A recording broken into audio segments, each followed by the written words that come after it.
প্রিয় শিক্ষার্থীবৃন্দ, আসসালামু আলাইকুম। আশা করি তোমরা সবাই ভালো আছো। তো আজকের এই অনলাইন ক্লাসে, দ্যাট মিনস ন্যাশনাল ইউনিভার্সিটি কর্তৃক আয়োজিত এই অনলাইন ক্লাসে তোমাদের সবাইকে স্বাগত জানাচ্ছি। সাথে আছি আমি মোহাম্মদ বাদশাহ Alamgir, associate professor, department of marketing, Dhaka city college. প্রিয় শিক্ষার্থীবৃন্দ, আমি মূলত তোমাদের লিগাল অ্যাসপেক্টস অফ মার্কেটিং এই কোর্সটি নিয়ে মূলত আলোচনা করছি।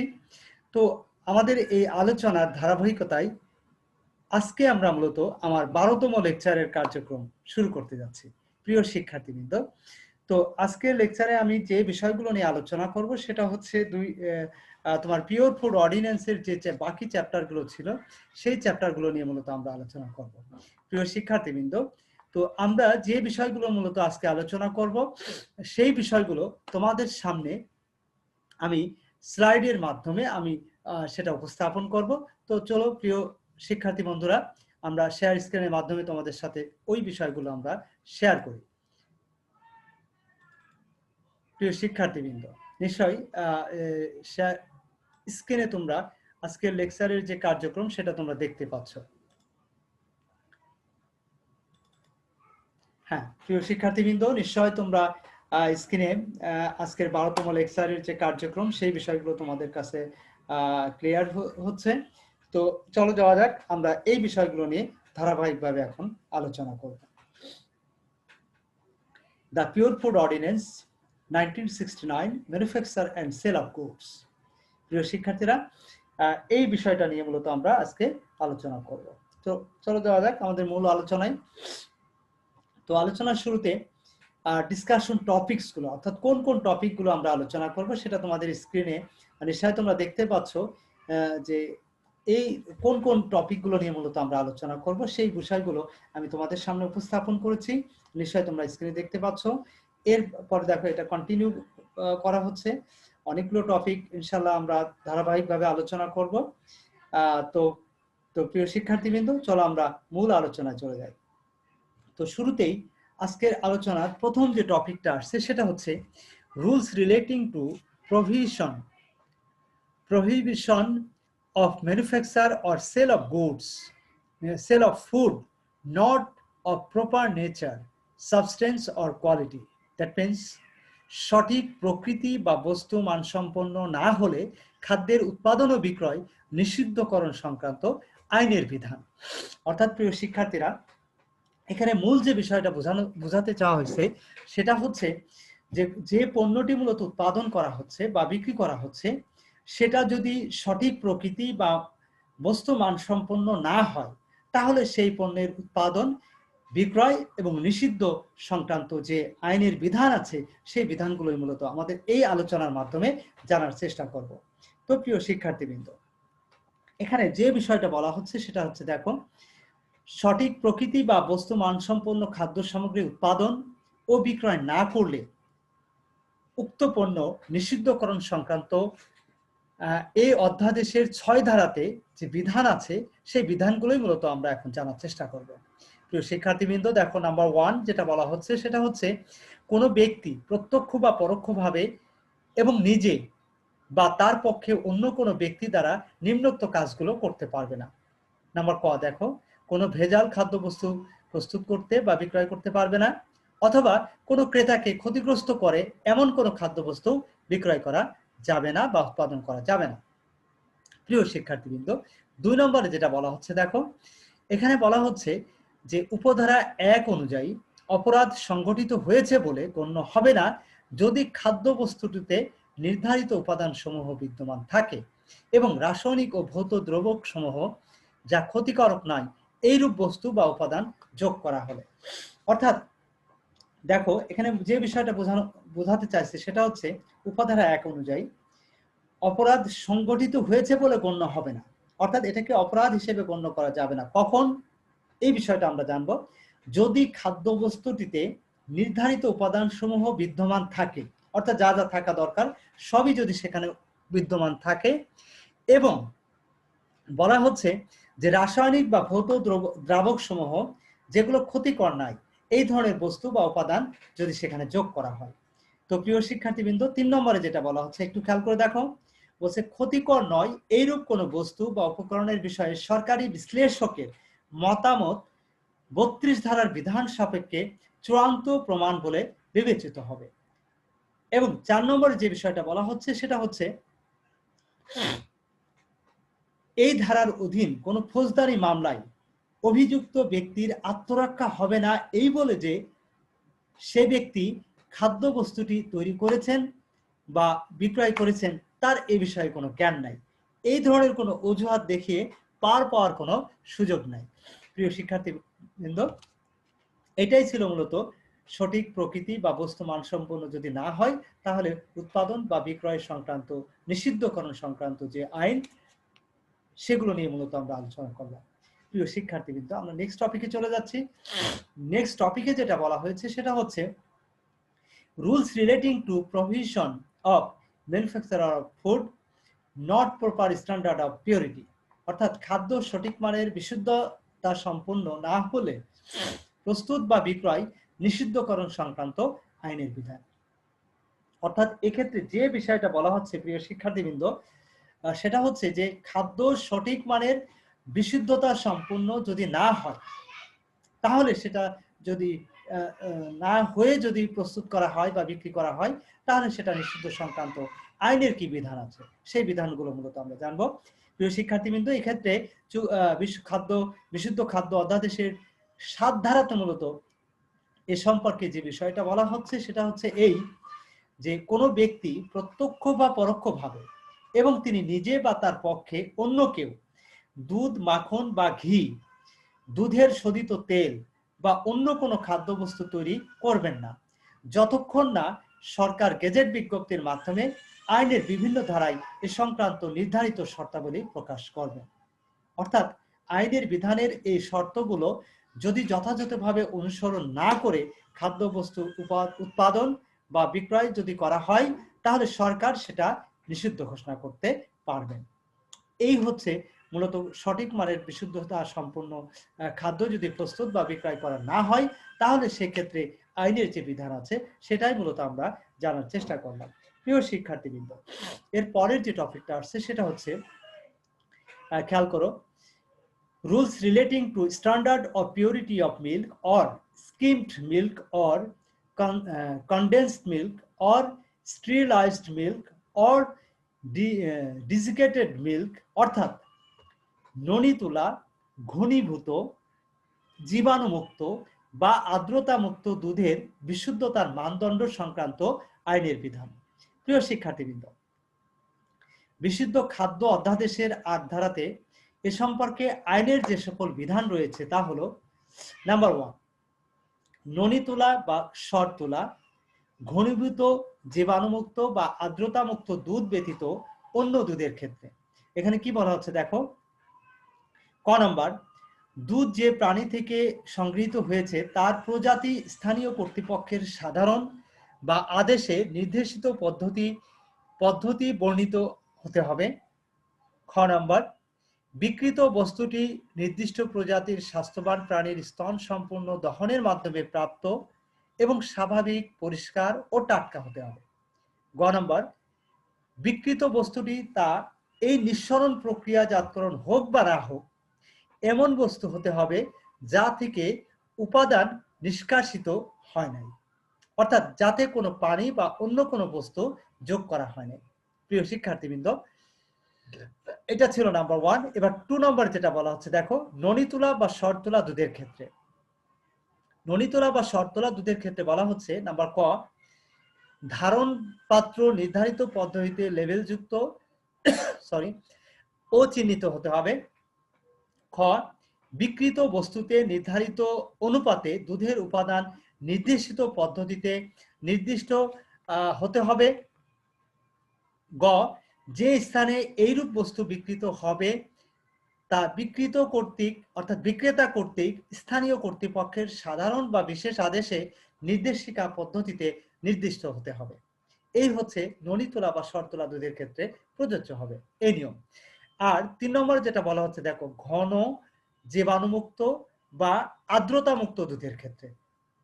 এক্ষেত্রে যেটা বলা হচ্ছে দেখো, ক, ধারণ পাত্র নির্ধারিত পদ্ধতিতে বায়ুরোধী করে লেবেলযুক্ত ও চিহ্নিত করতে হবে। এবং খ নম্বর, প্রস্তুতকৃত ও বিকৃত বস্তুতে ক্ষেত্রমতে নির্ধারিত অনুপাতে দুধের উপাদান থাকতে হবে। প্রিয় শিক্ষার্থীবৃন্দ, এই ছিল মূলত আমাদের rules relating to standard of purity of milk or skim milk or condense milk বা স্টেরিলাইজড মিল্কের ক্ষেত্রে যে রুলস বা রেগুলেশন, সেগুলো মূলত আমরা জানার চেষ্টা করলাম। প্রিয় শিক্ষার্থীরা, আমরা নেক্সট টপিকে যে বিষয়টা জানার চেষ্টা করব সেটা হচ্ছে standard of purity of butter, অর্থাৎ মাখনের বিশুদ্ধতার মানদণ্ড। মাখনের বিশুদ্ধতার মানদণ্ড বলতে আমরা আসলে কি বুঝি, এ সম্পর্কে বিশুদ্ধ খাদ্য অধ্যাদেশের সেকশন 9-এ মূলত মাখনের বিশুদ্ধতার মানদণ্ড সম্পর্কে কিছু বিধান আলোকপাত করা হয়েছে। তো সেই বিধানগুলো কি, সেটা মূলত আমরা এখন আলোচনা করব। প্রিয় শিক্ষার্থীবৃন্দ, দেখো এখানে মূল যে বিষয়টা বলা হচ্ছে সেটা হচ্ছে এরকম যে মাখনের ক্ষেত্রে প্রস্তুতকৃত বা বিকৃত বস্তুটি অবশ্যই শুধু গরু বা মহিষ অথবা উভয় হতে দুধ বা স্বরযুক্ত, ঘন, জীবাণুমুক্ত বা আর্দ্রতামুক্ত দুধ বা স্বর ব্যতীত বলা হচ্ছে যে প্রাপ্ত হতে হবে, এবং তা লবণযুক্ত বা লবণ ছাড়া কোনো নির্বিষ রংকারী বস্তুমুক্ত হতে হবে, এবং তাতে নির্ধারিত অনুপাতের চেয়ে বেশি পরিমাণ পানি থাকতে পারবে না। এটা হচ্ছে মূল বিষয়। তো এটা হচ্ছে মাখনের বিশুদ্ধতার মানদণ্ড সম্পর্কে আইনের বিধান। প্রিয় শিক্ষার্থীরা, এর পরের টপিকে আমরা চলে যাচ্ছি। এর পরের টপিকে বলা হচ্ছে স্ট্যান্ডার্ড অফ পিউরিটি অফ ঘি, অর্থাৎ ঘিয়ের মানদণ্ড সম্পর্কে আইনের বিধান। ঘিয়ের মানদণ্ড সম্পর্কে বিশুদ্ধ খাদ্য অধ্যাদেশের 10 ধারাতে মূলত এ সম্পর্কে আলোকপাত করা হয়েছে। প্রিয় শিক্ষার্থী, সেখানে বলা হয়েছে যে ঘিয়ের প্রস্তুতকৃত বা বিকৃত বস্তুটি অবশ্যই এমন হবে যা শুধু গরু বা মহিষের দুধ বা উভয়ের দুধ হতে প্রস্তুত করা হয়, এবং নির্ধারিত অন্যান্য শর্তাবলীও এখানে যথাযথভাবে প্রতিপালিত করতে হবে। অর্থাৎ সেটা যদি না করা হয় তাহলে কিন্তু এক্ষেত্রে ঘিয়ের বিশুদ্ধতার মানদণ্ড বজায় থাকবে না। সে কারণে অবশ্যই যথাযথভাবে এই বিষয়গুলো অনুসরণ করে চলতে হবে। প্রিয় শিক্ষার্থীরা, এরপরে যে বিষয়টা আসছে সেটা হচ্ছে standard of purity of wheat floor, অর্থাৎ গমের ময়দার বিশুদ্ধতার মানদণ্ড। গমের ময়দার বিশুদ্ধতার মানদণ্ড। প্রিয় শিক্ষার্থীবৃন্দ, বিশুদ্ধ খাদ্য অধ্যাদেশের 11 ধারাতে গমের বিশুদ্ধতার মানদণ্ড সম্পর্কে আলোকপাত করা হয়েছে। এখানে যেটা বলা হয়েছে সেটা হচ্ছে যে গমের আটা বা ময়দা বা সুজির ক্ষেত্রে তৈরিকৃত এমন জিনিস হতে হবে যা শুধু গম হতে পাওয়া যায়, এবং তাতে নির্ধারিত অন্যান্য শর্তাবলী পূরণ করতে হবে। প্রিয় শিক্ষার্থীরা, এটা হচ্ছে মূলত গমের ময়দার বিশুদ্ধতার মানদণ্ড। প্রিয় শিক্ষার্থীবৃন্দ, এরপরে যে টপিকটা আসছে সেটা হচ্ছে standard of purity of mustard or any other rapeseed. প্রিয় শিক্ষার্থীরা, সরিষা বা অন্য কোনো রেপ বীজের তেলের বিশুদ্ধতার মানদণ্ড সম্পর্কে এখানে আলোকপাত করা হচ্ছে। প্রিয় শিক্ষার্থীবৃন্দ, বিশুদ্ধ খাদ্য অধ্যাদেশের 12 সেকশনে মূলত সরিষা বা অন্য কোনো যে রেপ বীজের মাধ্যমে আমরা যে তেল পেয়ে থাকি তার মানদণ্ড সম্পর্কে বা বিশুদ্ধতার মানদণ্ড সম্পর্কে যে আলোচনা রয়েছে সেটাই মূলত আমরা এখানে আলোকপাত করব।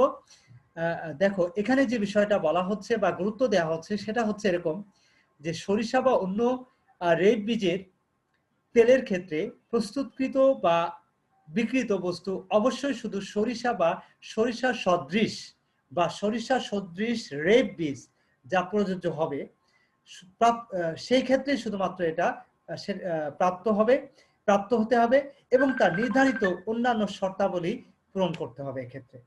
প্রিয় শিক্ষার্থীবৃন্দ, এরপরে যে টপিকটা আসছে সেটা হচ্ছে স্ট্যান্ডার্ড অফ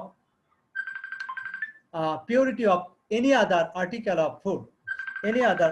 অফ ফুড, অর্থাৎ বিশুদ্ধ খাদ্য অধ্যাদেশের 13 ধারাতে অন্যান্য খাদ্যবস্তুর ক্ষেত্রে বিশুদ্ধতার মানদণ্ড সম্পর্কে আইনের যে বিধান রয়েছে তা হচ্ছে অর্থাৎ এক্ষেত্রে অন্যান্য খাদ্যবস্তুর ক্ষেত্রে বিশুদ্ধতার যে মানদণ্ডের কথা বলা হয়েছে সেটা মূলত এই অধ্যাদেশের সেকশন 13 মূলত আলোকপাত করা হয়েছে।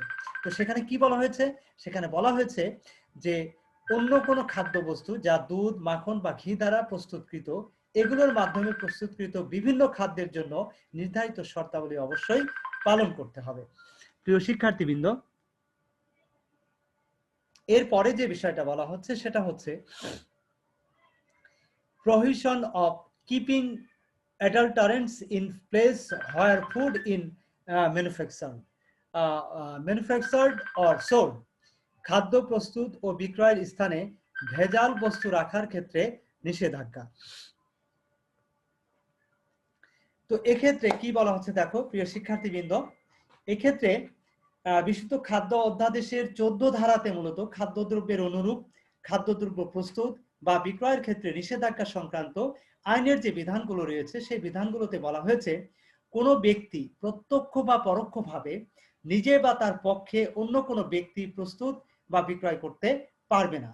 প্রিয় শিক্ষার্থীবৃন্দ, এখানে যে বিষয়টা বলা হচ্ছে সেটা হচ্ছে দেখো, নাম্বার ক, ননি তোলা দুধ, মাখন বা ঘি বা গমের ময়দা ইত্যাদি দিয়ে প্রস্তুতকৃত খাদ্যদ্রব্য পূর্বে প্রস্তুতকৃত কোনো খাদ্যদ্রব্যকে নকল করে দ্রব্যের গুণাবলী, উপাদান বা মান সম্পর্কে জনগণকে ভ্রান্ত ধারণা দেওয়ার উদ্দেশ্যে যে কোনো নামে যা উক্ত খাদ্যদ্রব্য স্বাভাবিক নামের সদৃশ অথবা ননি তোলা দুধ, মাখন, ঘি, গমের ময়দা ইত্যাদি যে সকল খাদ্যদ্রব্য তৈরিতে ব্যবহৃত হয়েছে সেগুলো প্রস্তুত করার ক্ষেত্রে যে সকল শর্তাবলী অনুসরণ বা পূরণ করা প্রয়োজন সেগুলো না করলে, তো এক্ষেত্রে এই সকল যদি না করা হয় তাহলে এক্ষেত্রে সরকার মূলত কি করবে? নিষেধাজ্ঞা আরোপ করতে পারবে। প্রিয় শিক্ষার্থীরা, তো এরপরে যে বিষয়টা আসছে সেটা হচ্ছে provision of sale of diseased animals or unwholesome food intended for human consumption. প্রিয় শিক্ষার্থীবৃন্দ, এক্ষেত্রে যে বিষয়টা বলা হচ্ছে সেটা হচ্ছে রোগগ্রস্ত পশু, অস্বাস্থ্যকর খাদ্য মানুষের ভোগের উদ্দেশ্যে বিক্রয়ের ক্ষেত্রে নিষেধাজ্ঞা। এক্ষেত্রে যে বিষয়টা বলা হচ্ছে তা হচ্ছে বিশুদ্ধ খাদ্য অধ্যাদেশের 17 ধারাতে রোগাগ্রস্ত পশু বা অস্বাস্থ্যকর খাদ্যদ্রব্য মানুষের ভোগের উদ্দেশ্যে বিক্রয়ের ক্ষেত্রে যে সকল বিধিমালা রয়েছে তা হচ্ছে নাম্বার 1, কোনো ব্যক্তি এমন জীবন্ত বস্তু যা রোগাগ্রস্ত বা অসুস্থ তা মানুষের ভোগের জন্য বিক্রয় করবেন না, অথবা মানুষের ভোগের জন্য অস্বাস্থ্যকর বা অনুপযুক্ত এমন কোনো খাদ্যদ্রব্য বিক্রয় বা প্রস্তুত করবেন না।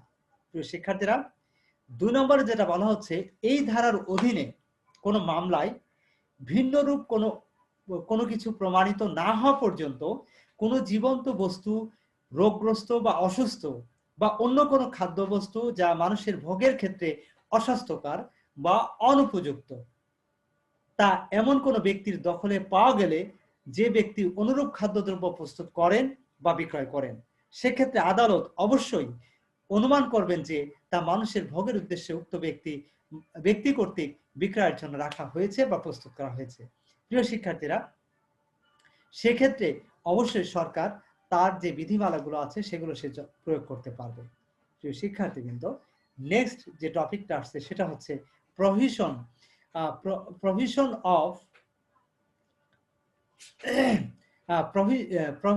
of use of false labels, অর্থাৎ ভুয়া লেবেল ব্যবহারের ক্ষেত্রে নিষেধাজ্ঞা।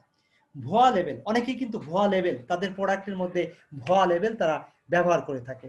তো এই ভুয়া লেবেল ব্যবহার সম্পর্কে মূলত যে বিষয়টা বলা হচ্ছে তা হচ্ছে যে এখানে যে বিষয়টা বলা হচ্ছে সেটা কি? সেটা হচ্ছে যে বিশুদ্ধ খাদ্য অধ্যাদেশের 18 ধারাতে সেকশন 18-এ মূলত এই ফলস লেবেল সংক্রান্ত কিছু আইনের বিধান মূলত এখানে আলোকপাত করা হয়েছে। সেখানে যে বিষয়গুলো বলা হয়েছে তা হচ্ছে নাম্বার 1, কোনো ব্যক্তি প্রত্যক্ষ বা পরোক্ষভাবে এবং তিনি নিজের বা তার পক্ষে অন্য কোনো ব্যক্তি দ্বারা বিকৃত কোনো খাদ্যবস্তুর সঙ্গে বা পাত্রের গায়ে লাগানো উক্ত বস্তু বিক্রি হোক বা না হোক ছাপানো বা লাগানো অবস্থায় কোনো লেবেল প্রদান করবেন না।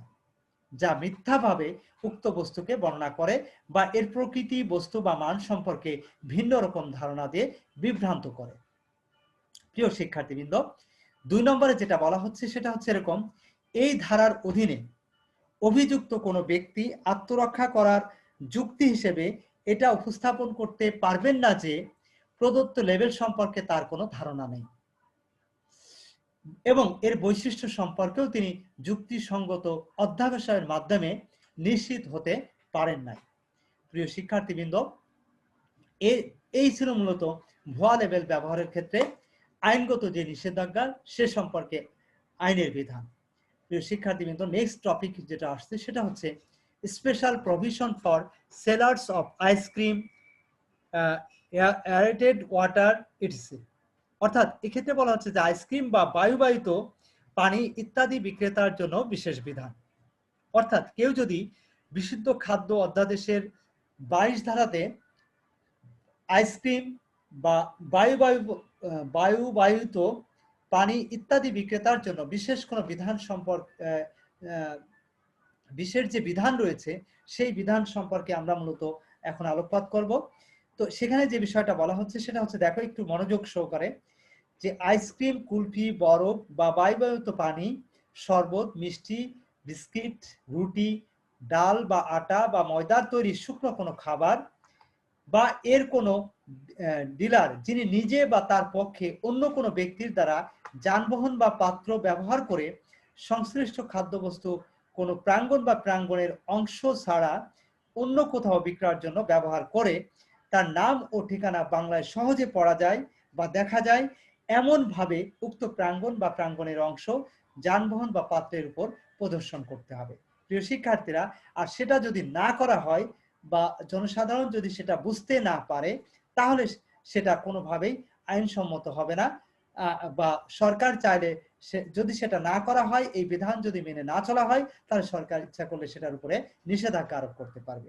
প্রিয় শিক্ষার্থীবৃন্দ, এরপরে যে টপিকটা আসছে সেটা হচ্ছে provision of the keeping of bread stuffs etcetera otherwise than in covered receptacles. অর্থাৎ যথাযথ আবরণ দেয়া ছাড়া রুটি ইত্যাদি রাখার ক্ষেত্রে নিষেধাজ্ঞা। অর্থাৎ বিশেষ করে রুটি, আমরা যে রুটিগুলো আমরা খেয়ে থাকি, পাউরুটি বিশেষ করে, তো এগুলো যদি যথাযথ আবরণের মধ্যে না রাখা হয় তাহলে কিন্তু সেক্ষেত্রে সেটা বিক্রির জন্য নিষেধাজ্ঞা আরোপ করা হয়ে থাকে। তো এক্ষেত্রে বিশুদ্ধ খাদ্য অধ্যাদেশের সেকশন 24-এ যে বিষয়গুলো বলা হয়েছে বা এ সম্পর্কে আইনের যে বিধান রয়েছে সেগুলোই মূলত আমরা এখন জানার চেষ্টা করব। প্রিয় শিক্ষার্থী, কিন্তু দেখো, মানুষের ভোগের জন্য পরবর্তীতে রান্না ছাড়াই সাধারণভাবে ব্যবহৃত কোনো দুধ, রুটি, কেক, পেস্ট্রি, মিষ্টি, কনফেকশনারি অথবা অন্য কোনো খাদ্যবস্তু বিক্রয় বা প্রদর্শন বা মজুদ রাখা বা বহন করা যাবে না, যদি না এগুলি স্থানীয় কর্তৃপক্ষের সন্তুষ্টির ধুলি, ময়লা বা মাছি থেকে রক্ষার জন্য যথাযথ আবরিত বা সুরক্ষিত থাকে। প্রিয় শিক্ষার্থীরা, নিশ্চয় তোমরা এটা বুঝতে পারছো যে কোনোভাবেই কিন্তু এগুলো স্থানীয় কর্তৃপক্ষের সন্তুষ্টির মাধ্যম হতে হবে, যে অর্থাৎ তারা তাদের এই বিষয়গুলো সংরক্ষণের ক্ষেত্রে স্থানীয় কর্তৃপক্ষ সন্তুষ্ট আছে। অর্থাৎ তারা যদি সন্তুষ্টি প্রকাশ না করে তাহলে সেক্ষেত্রে সরকার এটার ব্যাপারে নিষেধাজ্ঞা আরোপ করবে। প্রিয় শিক্ষার্থীবৃন্দ, এরপরে আমরা যে টপিকটা নিয়ে আলোচনা করব সেটা হচ্ছে provision relating to premises and part of premises used for manufacture and sale of food। প্রিয় শিক্ষার্থীবৃন্দ, এরপরে যে টপিকটা আসছে সেটা হচ্ছে কি, যে প্রাঙ্গণ বা প্রাঙ্গণের অংশবিশেষ খাদ্য প্রস্তুত বা বিক্রয়ের জন্য ব্যবহারের ক্ষেত্রে আইনের যে বিধান রয়েছে সেই বিধানটা নিয়ে মূলত আমরা আলোচনা করব। প্রিয় শিক্ষার্থীবৃন্দ, দেখো এক্ষেত্রে আইনের কি বিধান আছে সেই বিধানটাই মূলত আমরা এখন একটু জানবো। দেখো, নাম্বার ওয়ানে যেটা বলা হচ্ছে, দেখো, এইরূপ প্রাঙ্গণ বা প্রাঙ্গণের অংশের পানির উৎস, আধার বা সরবরাহ প্রত্যক্ষভাবে নর্দমা, ময়লা পানি বা ধারণ করা কুয়া বা পরিচ্ছন্নতা বিধানের ব্যবস্থার সঙ্গে প্রত্যক্ষভাবে জড়িত এমন কোনো ব্যবস্থার সাথে সম্পৃক্ত থাকবে না। প্রিয় শিক্ষার্থীরা, নিশ্চয় বুঝতে পারছো যে এমন ধরনের প্রাঙ্গণ বা প্রাঙ্গণের অংশ হতে হবে যেখানে দেখো পানির উৎস বা আধার বা সরবরাহ প্রত্যক্ষভাবে অথবা পরোক্ষভাবে নর্দমা বা ময়লা পানি বা যেখানে ধারণ করা কুয়া বা পরিচ্ছন্নতা বিধানের ব্যবস্থার সঙ্গে প্রত্যক্ষভাবে জড়িত এরকম কোনো ব্যবস্থার সাথে মূলত এটা থাকবে না ওই প্রাঙ্গণটি যেখানে মূলত খাদ্যদ্রব্য প্রস্তুত বা সংরক্ষণ করা হবে। প্রিয় শিক্ষার্থীরা 2 নম্বর যেটা বলা হচ্ছে দেখো এইরূপ প্রাঙ্গণ বা প্রাঙ্গণের অংশের ছাদ সিলিং দেয়াল দরজা জানলা বা মেঝে পরিচ্ছন্ন বা ভালোভাবে মেরামতকৃত অবস্থায় থাকতে হবে। 3 নম্বর বলা হচ্ছে এইরূপ প্রাঙ্গণ বা প্রাঙ্গণের অংশবিশেষ ঘুমানোর কাজে ব্যবহৃত হবে না। 4 নম্বর বলা হচ্ছে এইরূপ প্রাঙ্গণ বা প্রাঙ্গণের অংশবিশেষ পর্যাপ্ত বা উপযুক্ত বায়ু চলাচলের ব্যবস্থা থাকবে। 5 নম্বর এইরূপ প্রাঙ্গণ বা প্রাঙ্গণের অংশবিশেষ এর কোনো স্থানে কোথাও কঠিন বা তরল আবর্জনা নোংরা বস্তু জমা করা যাবে না। নাম্বার 6 বলা হচ্ছে প্রস্তুতকরণ বা বিক্রয়ের প্রকৃতির কারণে অনিবার্য না হলে কোনো প্রাঙ্গণ বা প্রাঙ্গণের অংশবিশেষ যেখানে প্রস্তুতকরণ ও বিক্রয় সংগঠিত হয় সেখানে অন্য কোনো খাদ্যবস্তু প্রস্তুতকরণ বা প্রক্রিয়াজাতকরণ অনাকাঙ্ক্ষিত অর্থাৎ সেখানে সেটা করা যাবে না। নেক্সট যেটা বলা হচ্ছে সেটা হচ্ছে দেখো একটু খেয়াল করে প্রিয় শিক্ষার্থীরা নাম্বার 7 প্রাঙ্গণের সবটুকু বা অংশবিশেষ পরিষ্কার রাখতে হবে এবং সকল কর্মচারী এবং তাদের পোশাক নিয়োগের সঙ্গে সঙ্গতিপূর্ণ এবং পরিচ্ছন্ন হতে হবে। অর্থাৎ মোট কথা হচ্ছে যে সমস্ত এমপ্লয়িরা সেখানে কাজ করবে তাদেরকে অবশ্যই পরিষ্কার পরিচ্ছন্ন হতে হবে এবং তারা তাদের পোশাক আশাক থেকে শুরু করে নিজেদেরকেও পরিষ্কার পরিচ্ছন্ন রাখতে হবে। প্রিয় শিক্ষার্থীরা এই হচ্ছে মূলত প্রাঙ্গণ বা প্রাঙ্গণের অংশবিশেষ সম্পর্কে যেখানে খাদ্যদ্রব্য উৎপাদন বা বিক্রয় করা হবে সে সম্পর্কে আইনের বিধান। প্রিয় শিক্ষার্থীবৃন্দরা আমরা নেক্সট টপিকে চলে যাচ্ছি। নেক্সট টপিকে যে বিষয়গুলো বলা হচ্ছে সেটা হচ্ছে দেখো certain disease person not to be manufacture sell or touch of food অর্থাৎ নির্দিষ্ট কিছু রোগে আক্রান্ত ব্যক্তি খাদ্য প্রস্তুত বিক্রয় বা স্পর্শ করতে পারবে না। অর্থাৎ কিছু তোমার সোয়াইসের রোগের ইয়ে থাকে সেখানে বলা হচ্ছে যে ওই সমস্ত রোগীরা ডিজিজ পারসন যারা সেটা বহন করছে সেই সমস্ত ডিজিজ পারসনরা কোনোভাবেই খাদ্যদ্রব্য প্রস্তুত বিক্রয় বা স্পর্শ করতে পারবে না। এ সংক্রান্ত বিষয়ে বিশুদ্ধ খাদ্য অধ্যাদেশের সেকশন 25-এ মূলত এ সম্পর্কে বিস্তারিত আলোকপাত করা হয়েছে। প্রিয় শিক্ষার্থীরা সেখানে যে বিষয়টা বলা হয়েছে তা হচ্ছে সাধারণত কুষ্ঠ যক্ষা বা সরকার কর্তৃক এই বিষয়ে ঘোষিত এটা হচ্ছে কুষ্ঠ হবে কুষ্ঠ যক্ষা বা সরকার কর্তৃক এই বিষয়ে ঘোষিত অন্য কোনো রোগে আক্রান্ত ব্যক্তি কর্তৃক বিক্রয়ের জন্য রাখা বা সংশ্লিষ্ট বস্তু ইচ্ছাকৃতভাবে স্পর্শ করতে পারবেন না। অর্থাৎ তাদের ব্যাপারে মূলত একেবারেই নিষেধাজ্ঞা আরোপ করা হয়েছে। প্রিয় শিক্ষার্থীরা নেক্সট টপিকের মাধ্যমে আমরা যে বিষয়টা শিখব অর্থাৎ আমাদের মূলত প্রিয় শিক্ষার্থীবৃন্দ আমরা এতক্ষণ ধরে আমাদের আজকের যে আলোচিত বিষয়গুলো ছিল সেই বিষয়গুলো মূলত আমরা আলোকপাত করলাম। অর্থাৎ আমাদের এর মাধ্যমে কিন্তু আমাদের এই অধ্যায়ের যে আলোচনার বিষয়গুলো ছিল সেগুলো মোটামুটি ভাবে আমরা আলোচনা করার চেষ্টা করেছি তোমাদের সামনে। প্রিয় শিক্ষার্থীবৃন্দ নিশ্চয়ই তোমরা বিষয়গুলো পরিপূর্ণভাবে বুঝতে পেরেছো। তো তারপরেও যদি বুঝতে না পারো বা কোনো প্রবলেম থাকে তাহলে সেক্ষেত্রে অবশ্যই আমাদের সাথে যোগাযোগ করবে পরে আমরা চেষ্টা করব আমাদের এই বিষয়গুলো যাতে তোমরা আরো সুন্দরভাবে সঠিকভাবে তোমরা বুঝতে পারো সেই বিষয়গুলো আমরা নিয়ে আলোচনা করব। প্রিয় শিক্ষার্থীবৃন্দ আমরা আরেকটু বিষয়গুলো আমরা একটু পর্যালোচনা করার চেষ্টা করি। দেখো এখানে আমাদের মূল যে বিষয়গুলো আসছে সেটা হচ্ছে দেখো আমরা প্রথম থেকে একটু খেয়াল করে দেখি যে আমাদের যে টপিকগুলো ছিল এই টপিকগুলোতে আমরা মূলত বিশুদ্ধ খাদ্য অধ্যাদেশের মানে আমরা আসলে খাদ্য খুবই কিন্তু সেন্সিটিভ একটা ইস্যু। অর্থাৎ খাদ্যর যে বিষয়টা মূল যে বিষয়টা অর্থাৎ খুবই সেন্সিটিভ একটা ইস্যু। অর্থাৎ আমাদের বাংলাদেশে দেখবা তোমার স্ট্যান্ডার্ড বাংলাদেশে বিএসটিআই আমরা বলে থাকি। তো এই যে বিএসটিআই এই বিএসটিআই কিন্তু অনুমোদনের প্রয়োজন হয়। কেন অনুমোদনের প্রয়োজন হয়? কারণ হচ্ছে যে প্রত্যেকটা খাদ্যদ্রব্য তারা তাদের নির্দিষ্ট মান অনুযায়ী উৎপাদন করতে পারছে কি পারছে না বা করছে কি করছে না এই বিষয়গুলো কিন্তু সেখানে নিশ্চিত করা হয়। অর্থাৎ জিএসটিআই কর্তৃপক্ষ তারা কি করবে, প্রত্যেকটা খাদ্যদ্রব্য উৎপাদন করার সময় তারা তাদের যে স্ট্যান্ডার্ড মান আছে সেই মানটা কিন্তু তারা অনুসরণ করবে, এবং সেটা অনুসরণ করার মাধ্যমে কিন্তু তারা কি করবে, তারা নিশ্চিত করবে যে প্রত্যেকটা খাদ্যদ্রব্য যেগুলো উৎপাদন করা হয়েছে সেটা নির্দিষ্ট মান, যেটা যে মানের হওয়ার কথা ছিল সেই মান অনুযায়ী সেটা উৎপাদন করা হয়েছে, এবং সেভাবেই সেটা প্যাকেটজাতকরণ করা হচ্ছে, এবং প্যাকেটের গায়ে কোনো বাড়তি কথা সেখানে উপস্থাপন করা হচ্ছে না, অর্থাৎ প্যাকেজিংটাও যথাযথভাবে করা হচ্ছে। তো এই বিষয়টা নিশ্চিত করার জন্য বিএসটিআই মূলত ওই সমস্ত প্রোডাক্টগুলোর গায়ে তাদের একটা অনুমোদন প্রদান করে থাকে।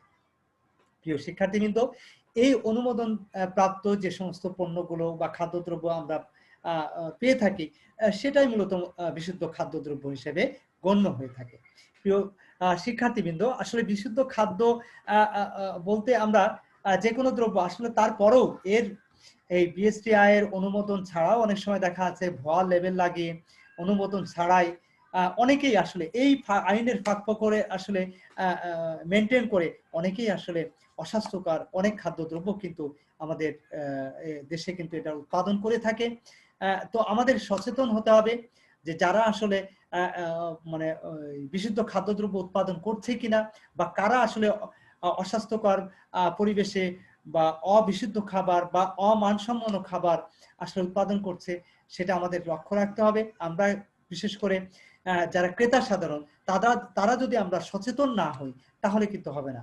আমাদের ক্রেতাদেরকে অবশ্যই সচেতন হতে হবে, এবং যারা আমাদের দেশের উৎপাদনকারী, যারা মূলত বিভিন্ন ধরনের খাদ্যদ্রব্য উৎপাদনের কাজে নিয়োজিত, তাদেরকেও মূলত তোমার ইয়ে হতে হবে, তা আইনের প্রতি শ্রদ্ধাশীল হতে হবে, জনসাধারণের স্বাস্থ্যের বিষয়টা স্মরণ রাখতে হবে, তাদের স্বাস্থ্যের কথা ভাবতে হবে।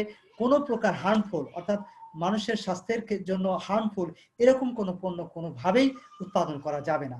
এই বিষয়টা মূলত অবশ্যই নিশ্চিত করতে হবে। প্রিয় শিক্ষার্থীবৃন্দ, অর্থাৎ যদি বাংলাদেশের আমরা যারা ব্যবসায়ী আছে, যারা উৎপাদনকারী আছে, তারা অবশ্যই চেষ্টা করব আমরা যে জনগণের জন্য মানসম্মত হবে, জনগণের স্বাস্থ্যের উন্নতি হবে, জনগণের স্বাস্থ্যের কোনো প্রকার বিকার ঘটাবে না, স্বাস্থ্যের হানি ঘটাবে না, এই বিষয়টা মাথায় রেখেই আমাদের মূলত পণ্য প্রস্তুত করতে হবে এবং সেটা বিক্রয় করতে হবে।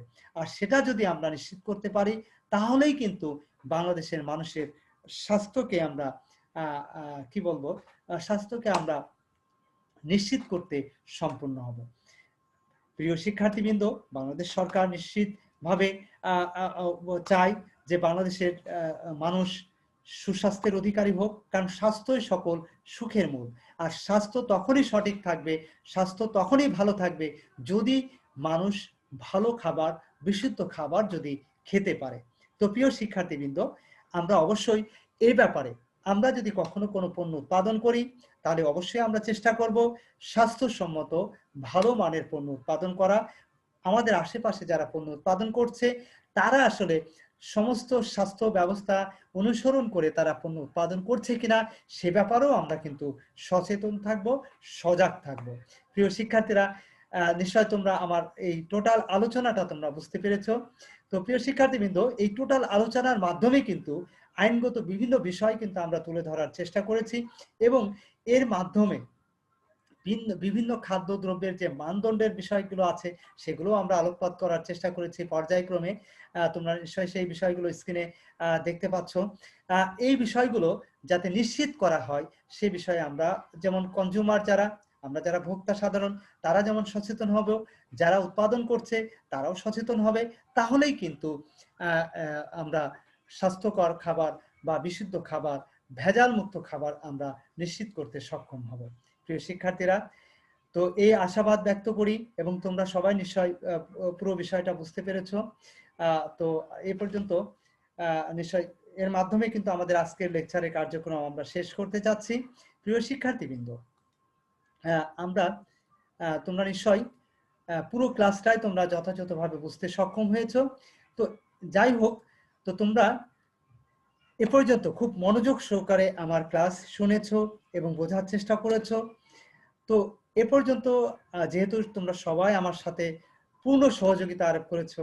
এই জন্য সবাইকে আমি আমার অন্তর থেকে সবাইকে ধন্যবাদ জানাচ্ছি। সবাই ভালো থাকবে, সুস্থ থাকবে এবং পরবর্তী লেকচার নিয়ে আমরা আবার হাজির হব তোমাদের সামনে।